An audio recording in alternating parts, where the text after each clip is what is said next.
Oi, turma do livro As Mais Belas Parábolas de Todos os Tempos, Alexandre Rangel, volume 2, no texto Medo da Lei. Havia uma cidade onde todos eram felizes. Os habitantes se entendiam muito bem, menos o prefeito, que vivia triste por não ter o que governar. A prisão estava vazia, o tribunal nunca era usado e o cartório não dava lucro, porque a palavra valia mais do que o papel. Um dia, o prefeito convidou a população da cidade para assistir à inauguração de algo que ele havia mandado construir na praça central. Com solenidade, os tapumes foram retirados e bem ali, diante de todos, surgiu uma forca. As pessoas começaram a se perguntar o que aquela forca estaria fazendo ali.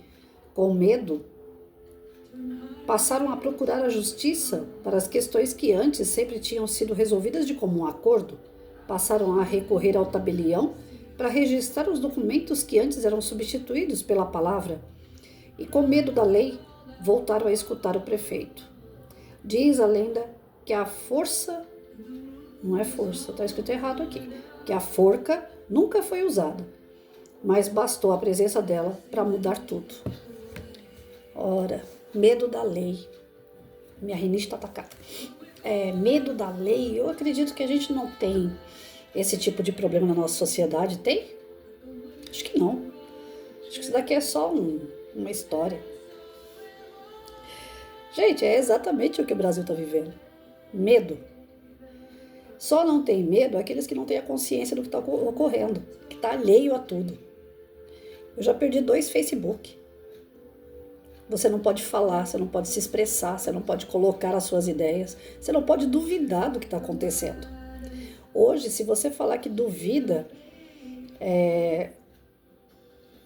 tem que tomar cuidado com aquilo que eu vou falar, né? Se você duvida de que as suas escolhas políticas, num dado momento, né, que é dado pra gente lá, a gente tem que ir até tal local e expor quem a gente acredita, né? Colocar nosso dedinho lá e aperta confirma. Se a gente fizer isso daí e duvidar que o resultado é um resultado leal àquilo que todos escolheram, você vai preso. Você não pode duvidar disso. É o resultado que deu e acabou. Se ele condiz com a realidade ou não, não importa. Você não pode duvidar. É esse o resultado e acabou. Se você duvidar, você vai preso. Você vai ser processado. Tem pessoas presas porque simplesmente colocaram, né? Não concordo. Não é esse o resultado. Não aceito. Não quero. Nosso país já foi um país democrático. Ele não é mais. E já tem algum tempo. Gradualmente eles foram tomando posse e foram espalhando o medo. E isso já vem de uma cultura de outros países aos quais as alianças estão sendo feitas e que também não são de hoje. Fora isso, nós temos ainda o apoio de instituições não legalizadas, criminosas, que apoiam o atual governo que nós temos aí. Então, nós estamos vivendo um momento de crise, de medo. O Brasil sempre foi um país acolhedor. Eu cresci ouvindo meus professores falando assim, vê se para entrar nos Estados Unidos, o cara entra assim de boa. Ou entra como clandestino, ou entra morto, porque nos limites, né, de país, não pode ultrapassar, a pessoa não pode passar sem um visto, sem um motivo de trabalho ou porque tem uma família lá.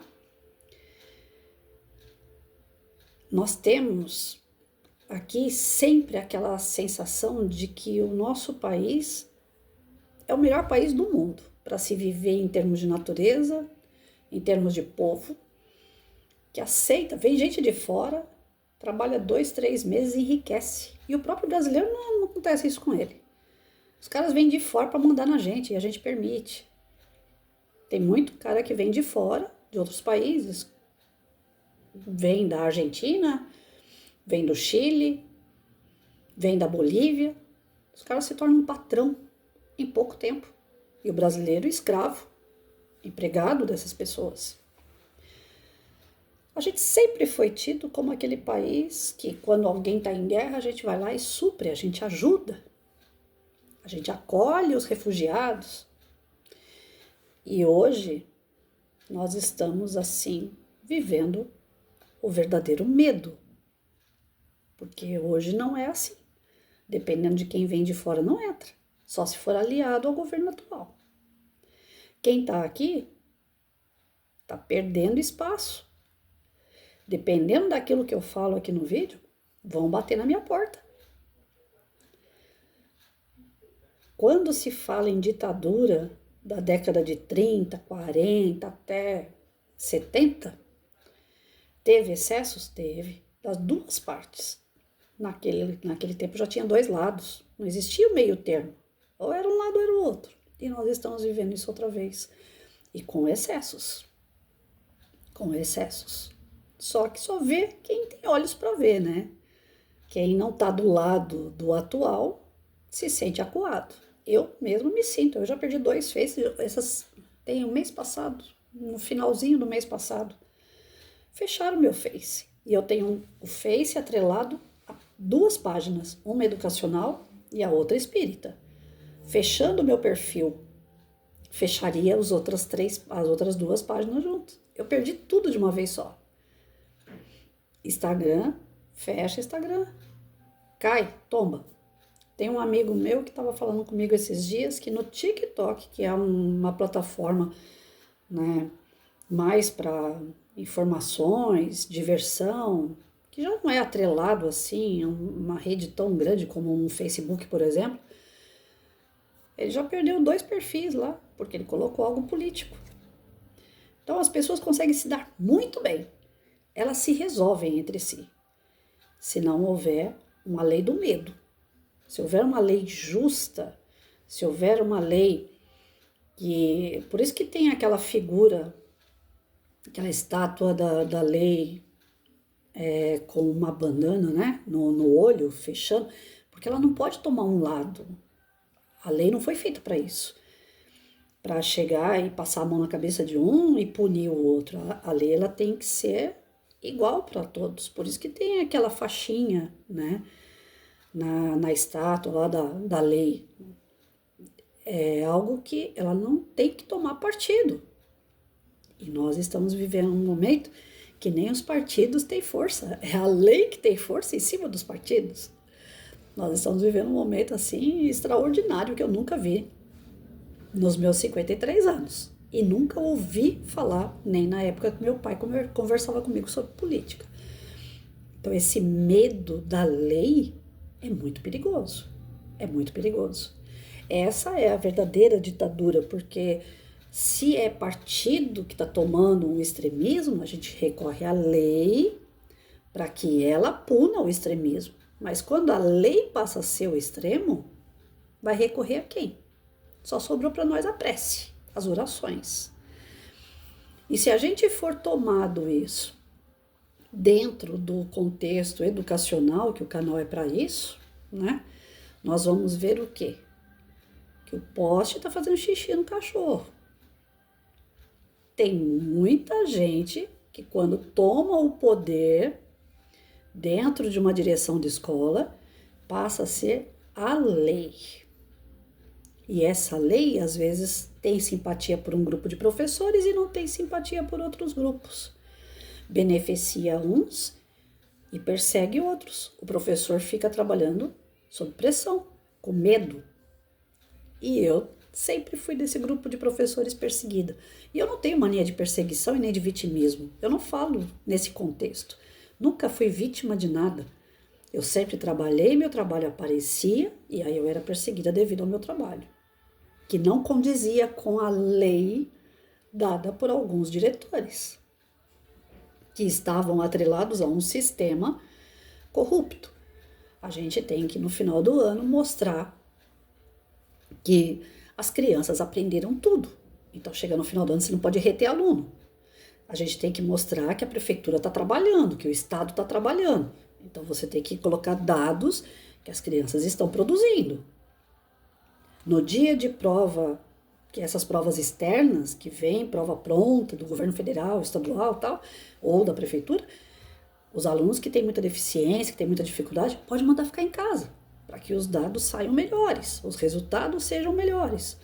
E ai de você se não agir de acordo com o sistema. Você vai ser punido, você vai ser perseguido. Então, a gente vê que quem está com a lei na mão, geralmente tem o poder sobre as pessoas. Ao invés de ter a lei como uma base de discernimento, de colocar condutas ponderadas de todas as partes. Isso não ocorre. O que ocorre são os extremismos. Eu mando, então a carta quem tem na mão agora sou eu e vai ser do meu jeito. Entrava um aqui na prefeitura, vocês vão ter que fazer projeto. Entrava o outro na prefeitura, vocês não vão fazer projeto. Entrava outro na prefeitura, vocês vão ter que fazer trabalhos visuais. Eu quero foto de tudo, eu quero registro de tudo. Chegava o outro e falava assim, eu não quero que exponha o trabalho. Sempre extremos. E a gente sempre trabalhou sob pressão. Isso estou falando de executivo tomando a lei. Agora, ainda que eles pecassem, ainda que eles errassem, eu tinha como ir à instância maior, porque afinal de contas eles só eram um executivo. Eu podia ir atrás daquele que é o judiciário, né? Eu podia ir atrás da lei. Mas nós estamos vivendo um momento que nós não podemos ir atrás da lei, porque a lei está atrelada a todo um sistema corrupto podre, de criminalidade inclusive, que apoia essa lei, e que se a gente for procurar a lei, a gente corre risco de vida. Então, não é que as pessoas vão viver muito bem, obrigado, sem uma regra social. Nós precisamos de regras, nós precisamos de leis, mas nós precisamos de pessoas que executem essas leis de uma forma digna, de uma forma equilibrada, de uma forma real, justa, aonde você pode ser ouvido, aonde você pode ser esclarecido, aonde você pode ter o seu direito respeitado. Mas quando a lei passa a não respeitar você, aos seus próprios direitos, eu estava vendo uma reportagem semana passada, e aí na reportagem constava assim, não que eu seja a favor, mas uma comparação. Nos Estados Unidos, um pai ficou sabendo onde estava o estuprador da sua filha, foi lá e matou o estuprador. Né? Não, minto, não matou. Ele conseguiu prender o estuprador da filha, lá nos Estados Unidos. Só que lá nos Estados Unidos existe pena de morte. Ou seja, o cara foi condenado e morreu. Estuprou a menina, morreu. Aqui no Brasil ocorreu exatamente a mesma coisa. O pai descobriu o estuprador, pegou o estuprador, só que ele não levou para o julgamento. Ele mesmo matou o estuprador. O pai está preso. Lá nos Estados Unidos, o pai que levou aquele cara ao julgamento tá solto. Nos Estados Unidos não teve essa de passar a mão em cima da cabeça do estuprador. Aqui no Brasil isso acontece. É perigoso o pai ficar preso agora a vida toda, porque matou o estuprador da filha. Então aqui nós temos uma questão assim de inversão de valores. As leis protegem bandido e punem o cidadão de bem. E quando o cidadão de bem se levanta e fala, eu não aceito, eu duvido, eu tenho receio, eu acredito que não foi bem assim, o cidadão ele é preso, ele é julgado, ele é processado. Nós temos visto um excesso de um lado que é perigoso. A inversão de valores está do lado do excesso. Nós vamos tentar combater isso através de argumentos, a gente perde. Por quê? Porque a lei só escuta um lado, não escuta o outro, não dá razão para o outro. Na sala de aula, se o professor repreende o aluno, ô Joãozinho, você não fez a lição ainda? Vamos, abre o caderno, vai fazer lição. O Joãozinho chega em casa chorando porque a professora ficou me chamando a atenção. A mãe vai na escola, só falta bater no professor. E se for na lei buscar um auxílio, é bem provável que vão mandar o professor pedir desculpa para o Joãozinho. Então o professor fica com medo de repreender. Ele não repreende porque não tem uma lei que realmente o proteja. Só tem lei para um lado, para os extremos. Na minha infância, outro dia a gente estava conversando isso aqui entre amigos, né? Na minha infância, eu era gorda pra caramba, sou até hoje, sempre fui, graças a Deus, e eu gosto disso. E eu ia sentar no banco do pátio da escola, os moleques saíam correndo, zoando com a minha cara. Corre, corre, porque o banco vai virar, né? Eu passava, gorda baleia, saco de areia, a baleia tá fora da água, a bomba vai explodir. Eu cansei de ouvir isso na minha infância. E nem por isso eu fiquei traumatizada. Eu sempre levei isso na esportiva, porque lá tinha careca, lá tinha gordo, lá tinha negão, lá tinha branquela, lá tinha o chinesinho, o zóio rasgado. A gente apelidava todo mundo e era tão normal. A gente passou nossa infância apelidando, brincando com todo mundo. Ninguém ficou traumatizado com isso. Hoje, você não pode falar que o cara é gordo. Ele é gordo, mas você não pode falar que ele é gordo. Vai falar que o cara é gordo, você está discriminando ele. Se você falar assim, ô baixinho, vem aqui, você não sabe o nome da pessoa. Aí você só chama lá, ô, você que é baixinho aí, vem aqui. Pronto, o cara já te processa, você pode ir até preso, porque chamou o cara que é baixinho de baixinho. E aqueles que não são aquilo que dizem ser, se você falar que ele não é, ele também te processa, você vai preso. Então hoje nós temos uma lei que apavora, você não pode abrir a boca. Você não pode fazer nada dentro e fora da sala de aula, como professor, como mãe, como pai. Você não sabe nem como educar seus filhos. E aí o que é pior? A gente conversa com essa molecada de hoje, de 20, 30 anos. Você fala, e aí, você casou, quando é que você vai ter filho? Eu não quero ter filho. Mas por que você não quer ter filho? Todo mundo tem filho, por que você não vai ter filho? Não, porque colocar nesse mundo louco aí, do jeito que as coisas estão, não vou colocar filho no mundo não. Sabe o que vai acabar acontecendo?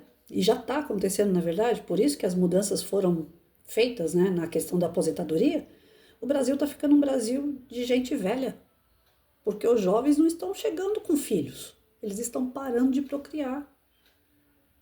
Então o Brasil não tem mais força, como é que fala? Mão de obra para trabalhar. Então quem está aí tem que trabalhar até morrer, dando serviço, porque não tem quem faça a produção do país.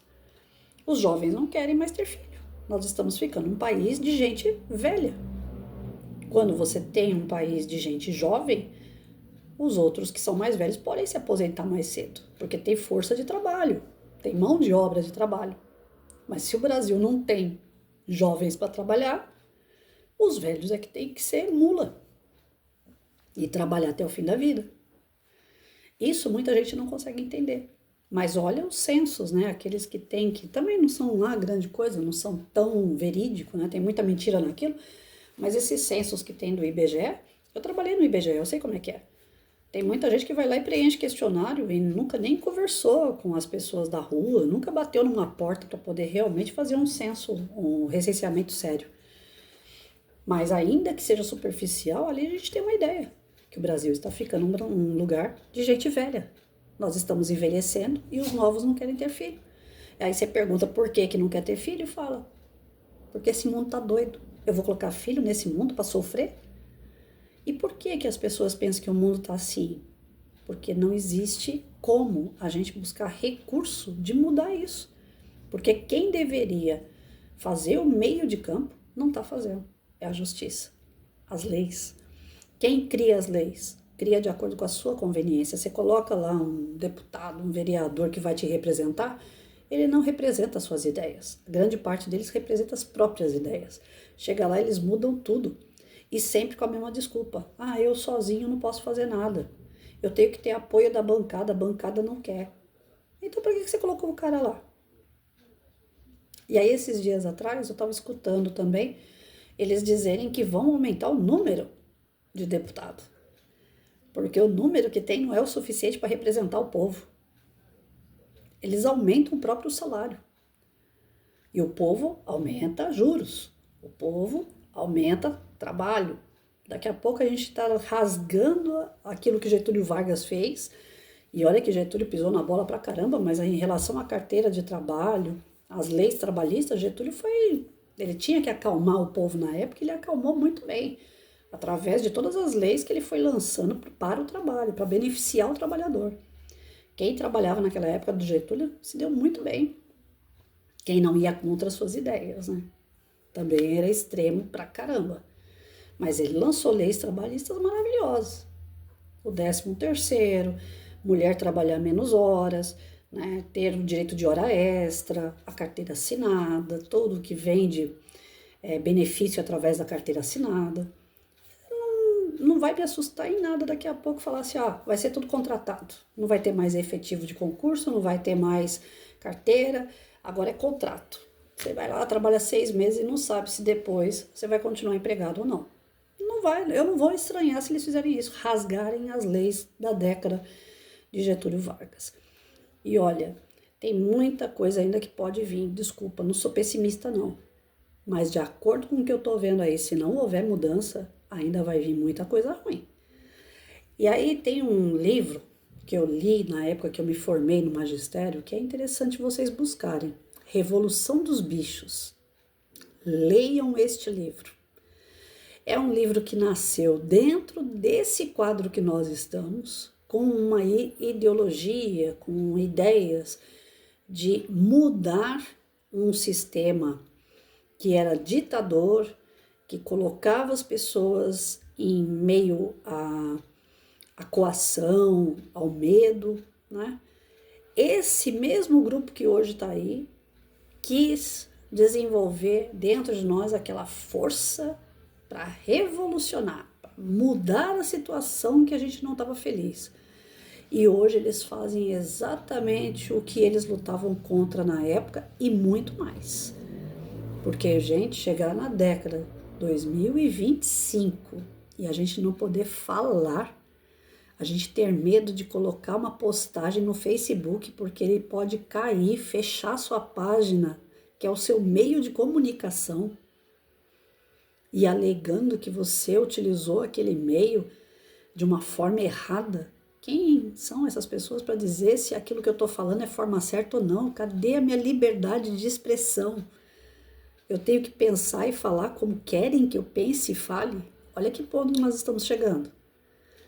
Então, o professor na sala de aula, pelo menos, eu sempre tive essa conduta. Turminha, seguinte, a professora estudou sobre isso. Eu vou colocar isso que eu estudei, mas vocês pesquisem sobre esse assunto e tragam aquilo que vocês notarem que não é desse jeito. Ou se vocês quiserem confirmar, quiserem apoiar, vocês podem apoiar, mas vão buscar informação para ver se aquilo que a professora está falando é verdade ou não. Eu nunca cheguei no meu aluno e falei assim, aquilo que eu estou falando é lei. Vocês têm que acreditar fielmente naquilo que eu estou falando. Na matéria de História e Geografia, eu sempre falava para eles, isso aqui não é matéria exata. Matemática, 2 mais 2 é 4, acabou. Não tem discussão. Mas ciências, história, geografia, é tudo coisa contada pelo homem. Ciência ainda vai lá e tenta provar através de experiências e tal, mas se vier um outro cara e fizer um outro tipo de experiência e provar o contrário, está provado. Agora, história e geografia, a gente conta. E conta de acordo com aquilo que a gente tem. Conta de acordo com a nossa bagagem. Com aquilo que a gente acredita. Eu vejo um acidente. Tá lá, um fusquinha andando na avenida, né? Se vem um outro atrás e caceta o fusquinha, eu posso dizer que quem veio atrás é que bateu ou o fusquinha que fez hora e bateu no que estava vindo atrás. Cada um conta a história como quer. Então, nessa de contar a história como quer, ela não é exata, ela é perigosa, porque sai da opinião. E a questão da opinião não pode ter lado. A justiça não pode ter lado. A lei não pode ter lado. Ela tem que ser cega. Ela tem que saber avaliar todos os lados e não tomar partido de ninguém. É isso. A educação, ela liberta a mente. Nós precisamos estudar mais.